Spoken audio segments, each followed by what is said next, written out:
Secara sederhana, kecerdasan emosional dapat diartikan sebagai kemampuan memahami diri sendiri, kemampuan memahami perasaan orang lain, kemampuan memotivasi diri sendiri, kemampuan mengelola emosi dengan baik pada diri sendiri dan pada orang lain. Apa saja ciri-ciri orang yang memiliki kecerdasan emosional yang tinggi? Yang pertama, yaitu mampu berempati. Orang yang memiliki tingkat kecerdasan emosional yang tinggi kerap peduli dengan apa yang tengah dihadapi orang lain. Yang kedua yaitu berpikir positif. Berpikir positif memiliki peran penting dalam pembentukan setiap individu. Kekuatan berpikir positif merupakan unsur yang terpenting dalam menciptakan jenis kehidupan Anda. Dengan sebuah pandangan yang positif, dapat membantu Anda untuk mengatasi situasi stres dan dapat mengubah hidup Anda jauh lebih baik. Selanjutnya yaitu orang yang pemaaf. Orang yang pemaaf dapat menghargai diri sendiri dan juga orang lain. Orang-orang dengan kecerdasan emosional yang tinggi dengan mudah dapat memaafkan orang lain. Yang terakhir yaitu mengapresiasi diri. Apresiasi diri menjadi salah satu ciri dari orang-orang dengan tingkat kecerdasan emosional yang tinggi. Mereka akan menghargai diri dan hal-hal yang telah mereka lakukan. Ini jelas berbeda dengan sifat narsis. Tidak seperti pribadi narsis yang kepuasan dirinya ditentukan oleh bagaimana cara orang lain memandang diri mereka. Orang-orang dengan kecerdasan emosional yang tinggi justru tak akan begitu saja down dengan kritik yang diterimanya. Orang-orang seperti ini akan tetap menghargai diri mereka sendiri sambil belajar dari kritik yang diterimanya.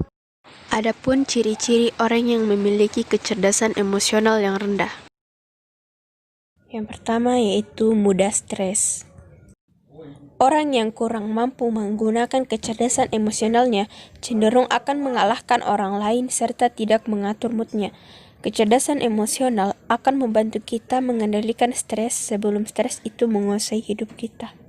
Yang kedua, yaitu tidak mengenal emosinya sendiri. Orang yang memiliki kecerdasan emosional yang rendah tidak mampu mengenal emosinya sendiri, sehingga ia gampang jatuh dalam kesalahpahaman, konflik, dan emosi-emosi lainnya. Ia cenderung merasa buruk, sensitif, frustasi, dan cemas. Yang ketiga adalah menyimpan dendam. Emosi yang negatif seperti menyimpan dendam dan keinginan untuk membalas dendam biasanya timbul pada orang yang memiliki kecerdasan emosional yang rendah. Hal ini merupakan salah satu respon karena tidak mampu mengendalikan stres. Selanjutnya yaitu sering salah paham dengan orang lain. Salah satu tanda jika kecerdasan emosional kita lemah adalah sulit untuk memahami intensi orang lain. Ia sering salah paham akan perkataan maupun perilaku orang lain. Rasanya sulit baginya untuk berpikir dengan pikiran dan perasaan yang lebih terbuka untuk memahami maksud dan tujuan orang lain kepadanya. Yang terakhir yaitu mudah tersinggung. Orang yang memiliki kecerdasan emosional yang rendah gampang tersinggung karena ia sendiri kurang percaya diri dan pikirannya tertutup. Bahkan kadang orang yang bercanda saja dianggap serius, akhirnya dia tersinggung sehingga menyimpan dendam. Mana yang lebih penting, EQ atau IQ? IQ atau kecerdasan intelektual bicara soal kepintaran. Ukurannya adalah kemampuan nalar akademik. Biasanya IQ bagus diikuti dengan nilai rapor yang bagus. Kurangnya IQ menyebabkan rendahnya daya tangkap sesuatu, kesulitan untuk pemahaman. Dampaknya, daya nalar terhadap sesuatu ide, peristiwa ataupun pembicaraan terkadang menjadi rendah. Makanya orang dengan IQ rendah seringkali disebut bodoh hingga lebih kasar dan idiot. EQ di sisi lain bicara soal kemampuan untuk mengelola diri dan berinteraksi dengan orang lain.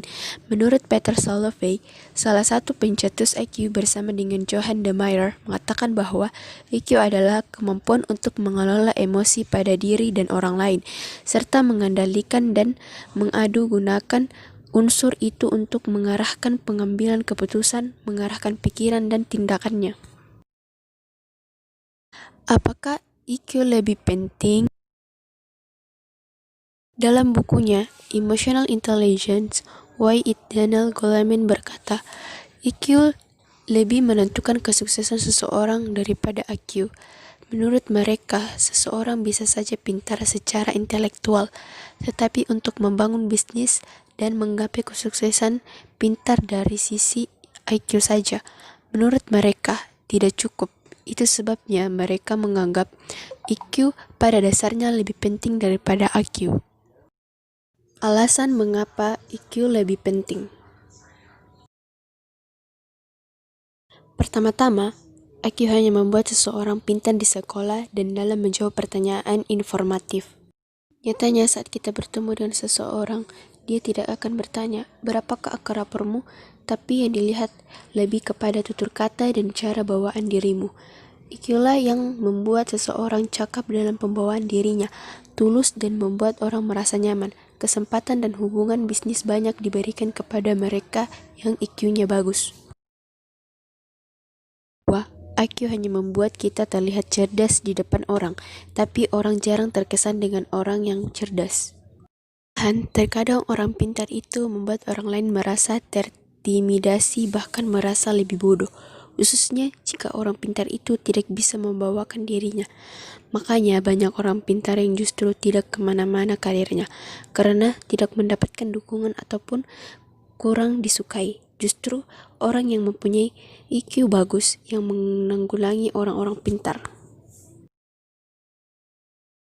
Yang terakhir yaitu keunggulan IQ sering membuat orang-orang pintar ini tidak membutuhkan orang lain. IQ yang tinggi memampukan dirinya bisa berinteraksi, bisa menjaga komunikasi antara individu yang punya kebiasaan beragam. Itulah sebabnya seringkali berakhir di mana orang yang IQ-nya pintar menjadi pekerjaannya, tapi yang punya IQ yang bagus yang memimpin mereka. Apakah IQ tidak lagi dibutuhkan? Seperti yang kita ketahui, IQ diperlukan untuk proses informasi, untuk daya nalar kita. Tanpa IQ, orang akan sulit diajak berkomunikasi karena susah nyambung. Jadi, IQ diperlukan sebagai dasarnya, tapi di atas IQ itulah sangat diperlukan EQ. Terima kasih buat kalian yang sudah nonton, dan jangan lupa di-share agar kita dapat membagi ilmu kepada orang lain.